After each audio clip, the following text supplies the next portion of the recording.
नमस्कार, मैं हूं आपके साथ पूर्णिमा मिश्रा।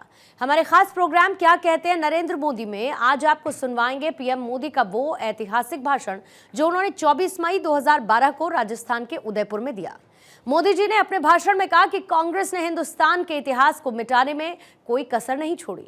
कुछ लोगों को तो लगता है कि हिंदुस्तान का इतिहास एक परिवार से शुरू होता है और एक ही परिवार में टिका रहता है, जैसे इस देश में किसी और ने कुछ किया ही नहीं है। आज के समय में अगर राणा प्रताप होते तो क्या होता, इस कालखंड में वो होते तो क्या होता। ये जितने दुनिया में सो कॉल्ड सेक्युलर है उन्होंने नोच लिया होता, उनके पीछे पड़ जाते कि राणा प्रताप ऐसा सोच रहे हैं, राणा प्रताप ये बोल रहे हैं, गौ रक्षा के लिए ये बोल रहे हैं, नारी रक्षा के लिए ये बोल रहे हैं, ये करने की बात कर रहे हैं, मंदिरों की रक्षा करने के लिए ये कर रहे हैं, हिंदुस्तान की संस्कृति को बचाने के लिए ये कर रहे हैं, फिर तो कुछ गड़बड़ है।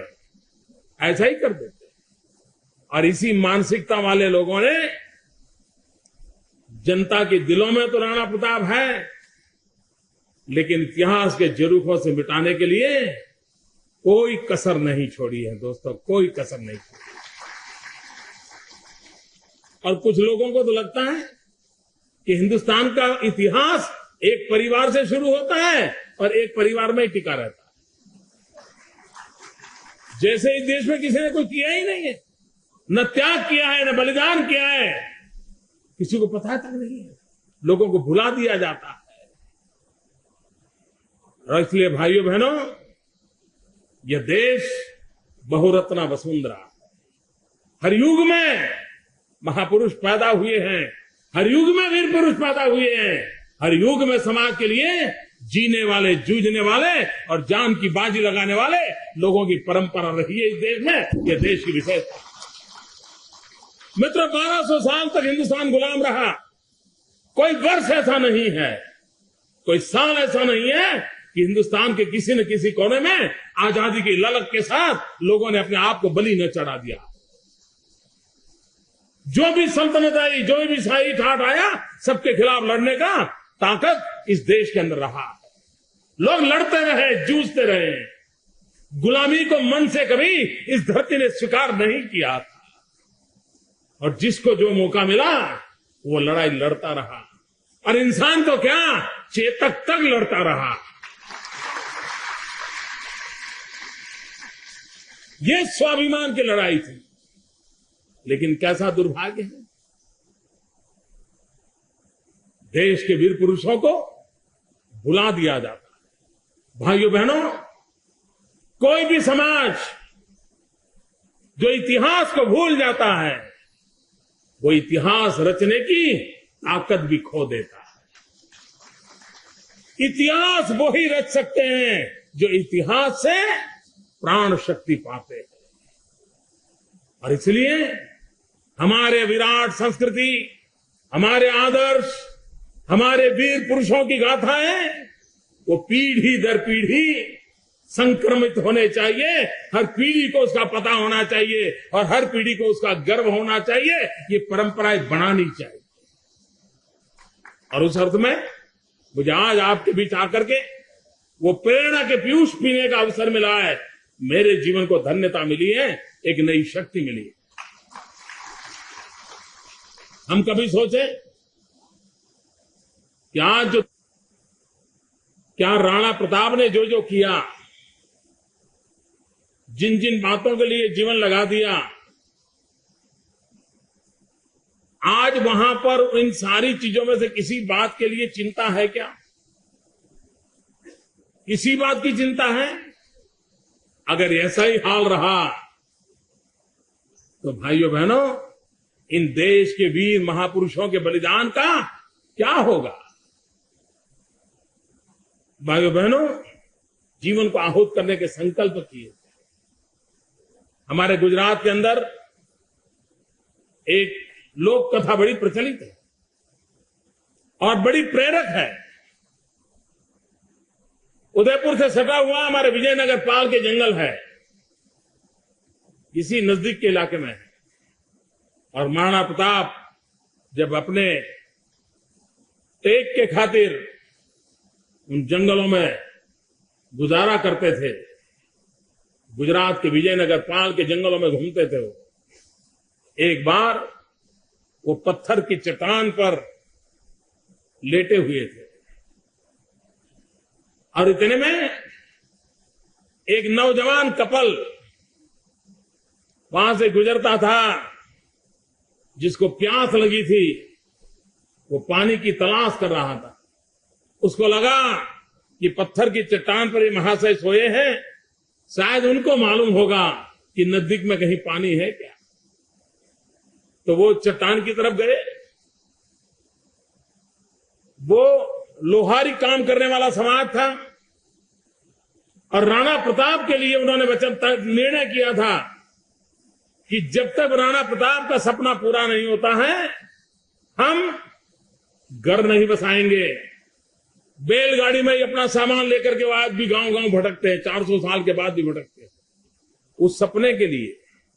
देश की विशेषता देखिए, उसी समाज के वो दो लोग थे। उन्होंने राणा प्रताप जी से प्रार्थना की कि साहब, हम लोग प्रवासी हैं, नजदीक में कहीं पानी होगा, आप कोई रास्ता दिखा सकते हैं? तो राणा जी, उनको पता नहीं था वो किससे बात कर रहे हैं, न उन यात्री को पता था वो किससे बात कर रहे हैं। राणा प्रताप जी ने उनके सामने देखा, उन्होंने कहा कि आप दो लोग ही निकले हो? बोले हम दो लोग निकले। तो बोले आपके संतान साथ नहीं लाए हो क्या? नहीं, बोले हमें संतान नहीं है। तो महाराणा प्रताप जी को लगा कि अरे भाई, मैंने ऐसा सवाल क्यों पूछ दिया, बेचारों को दुख हुआ होगा। तो उन्होंने अपना संकोच से कहा, अरे अरे क्षमा कीजिए, मैंने आपको पीड़ा पहुंचे ऐसा सवाल पूछ दिया। नहीं, बोले पीड़ा पहुंचने की बात नहीं है, ये हमारे लिए गर्व की बात है कि हमारा संतान नहीं है। बोले गर्व की बात है, क्यों? तो बोले हमने प्रण लिया है। दो सामान्य लोग, लोहारी काम करने वाले परिवार के लोग, पैदल जाने वाले गरीब अवस्था के लोग, महाराणा प्रताप जैसे वीर पुरुष के सामने खड़े रह करके कहते हैं, हमने प्रण लिया है कि जब तक महाराणा प्रताप मेवाड़ की धरती पर विजय ध्वज न फहराए, तब तक हम संसार सुख नहीं मनाएंगे, और इसलिए हमें बच्चे नहीं है। आप कल्पना कर सकते हैं उस समय राणा प्रताप के मन को क्या हुआ होगा। क्या कभी राणा प्रताप ने भी सोचा होगा कि उनकी इस लड़ाई में कहां कहां से लोग लगे होंगे, किस किस प्रकार से लोग अपना जीवन लगाते होंगे, और तब जाकर के विजय होता है। और जब हल्दी घाटी की लड़ाई हुई, मेरे 5 चितरिया विजयनगर के आदिवासी वीर लोग वो तीर कमान लेकर के उस लड़ाई के मैदान में उतरे थे। उनको जो सूझता था उस प्रकार से राणा प्रताप विजयी हो, इसलिए अपने आप को बलि चढ़ाने के लिए काम में लगे थे। भाइयों बहनों, छोटे छोटे लोगों की जिंदगी, उसकी एक अपनी ताकत होती है, एक अहमियत होती है, और उस अहमियत का भी हम स्मरण करते हैं, और वही तो इतिहास के अंदर नई प्राण शक्ति देती है, नई ताकत देती है। भाइयों बहनों, इन वीर पुरुषों ने अपना जीवन क्यों दिया? तिरंगे झंडे के लिए लोग फांसी के तख्त पर क्यों चढ़ गए थे? भगत सिंह, सुखदेव, राजगुरु अपने जीवन को क्यों खपा दिया था? आजादी के लिए मरने वाले लोगों ने अंडमान निकोबार के अंदर अपनी जिंदगी क्यों खपाई थी? देश को एक उत्तम स्थिति में देखने के लिए, ये भारत माता को जगत गुरु के स्थान पर देखने के लिए हिंदुस्तान का हर नागरिक सुख और वैभव की जिंदगी जिए, इसलिए दिया था। लेकिन दिल्ली में बैठे हुए लोगों ने उन बलिदानों को ध्यान रख करके क्या कभी कोशिश की है? मैं दुर्भाग्य से, दुख से कहना चाहता हूं कि जरा सी भी चिंता नहीं की गई है। अगर थोड़ी सी भी इन वीर पुरुषों के त्याग तपस्या को याद किया होता, तो देश का शासन ऐसा नहीं होता, देश की सरकार ऐसी न होती, और इस तबाही के बंजर में देश न फंसता। और इसलिए भाइयों बहनों, इन महापुरुषों के बलिदानों को याद रखना हर शासक के लिए भी अनिवार्य है। उन्होंने भी देखना होगा कि भाई इतने लोगों ने जीवन दिया था, हम कुछ ऐसा करके जाएं ताकि उनके बलिदान हमें कुछ नई प्रेरणा दे, नया अच्छा करने की प्रेरणा दे, नई पीढ़ी को प्रेरणा दे। लेकिन दुर्भाग्य से इन चीजों को भुला दिया गया। भाइयों बहनों, अब उदयपुर गुजरात अलग नहीं रहे।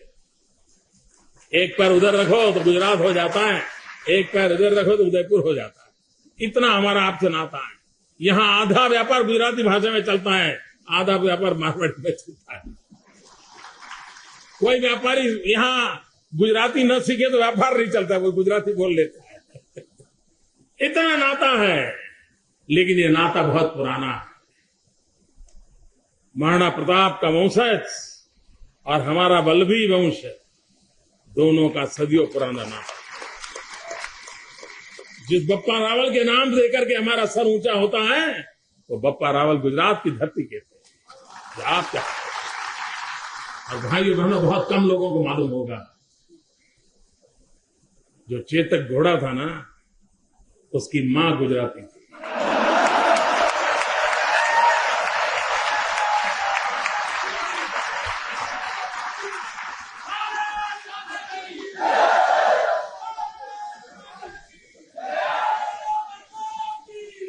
और ये गर्व आज भी गुजरात के अंदर अश्व पालन में लगे हुए जो लोग हैं, इस बात को बड़े गर्व के साथ कहते हैं कि हम इन घोड़ों के क्षेत्र में काम कर रहे हैं। हमारी प्रेरणा वो है कि हमने चेतक दिया। ये मिजाज है। अगर एक चेतक भी 400 साढ़े 400 साल के बाद भी एक सामान्य अश्वपालक को प्रेरणा दे सकता है, तो भाइयों बहनों, इतिहास हम लोगों को कितनी बड़ी ताकत दे सकता है। इतिहास का निरंतर स्मरण होना चाहिए, इतिहास से प्रेरणा लेनी चाहिए, और इतिहास के अनुकूल नए इतिहास की रचना के लिए हमने कदम उठाने चाहिए। और आज भाइयों बहनों, गुजरात विकास की नई ऊंचाइयों को पार करता चला जाता है। हमारा देश ऐसा है, करीब करीब सभी राज्य पानी को लेकर के कोई न कोई झगड़ा चल रहा है। एक राज्य का दूसरे राज्य के साथ पानी के कारण कहीं न कहीं तनाव, विवाद, झगड़े चल रहे हैं, कोर्ट कचहरियां चल रही है। यह आपने सुना होगा। एकमात्र अपवाद हिंदुस्तान में आजादी के बाद है, भाइयों बहनों, मैं गर्व से कहना चाहता हूं, वो गुजरात। वरना पानी देने के लिए कोई राज्य तैयार नहीं होता है। और पानी देना है ना, सारा समाज उसके प्रति बड़े अहोभाव से देखता है, पानी देने के लिए तैयार नहीं होता। कोई न कोई झगड़े डालेगा, कोई न कोई कोर्ट कचहरी करेगा, कुछ न कुछ करेगा। लेकिन भाइयों बहनों, मेरा ये सौभाग्य रहा कि सरदार सरोवर डैम, नर्मदा योजना, उसको आगे बढ़ाते हुए राजस्थान की धरती पर मां नर्मदा मैया का पानी पहुंचाने का सौभाग्य मुझे मिला। कोई विवाद नहीं हुआ, कोई कोर्ट कचहरी नहीं हुई। और आज जालोर के बेल्ट में चले जाइए, चारों तरफ जो रेगिस्तान था, वो आज हरियाला दिख रहा है। और जब ये करते हैं तो लगता है चलो, राणा प्रताप की धरती को कर्ज चुकाने का हमें एक मौका मिला। ये मिजाज चाहिए, देश के लिए ये मिजाज चाहिए। हम सब हर एक के लिए कुछ न कुछ मदद करें, एक भाईचारे का माहौल बनाएं। कैसा देश आगे बढ़ सकता है, भाइयों बहनों, दुनिया स्वीकार करेगी। राजस्थान और गुजरात में कोई ज्यादा फर्क नहीं है। राजस्थान में भी मरुभूमि है, गुजरात में भी मरुभूमि है। हमारे नसीब में भी रेगिस्तान है, आपके नसीब में भी रेगिस्तान है। हमारे नसीब में भी उधर पाकिस्तान है, आपके नसीब में उधर पाकिस्तान है।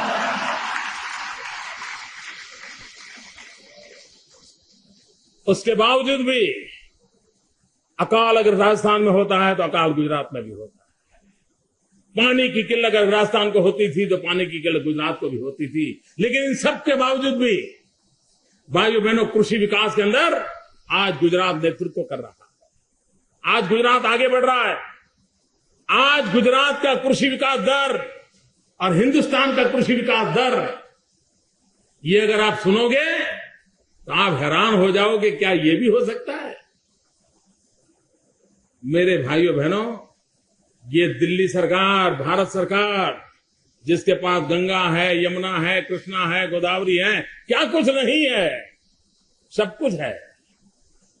लेकिन हिंदुस्तान का एग्रीकल्चर ग्रोथ सिर्फ 3% है।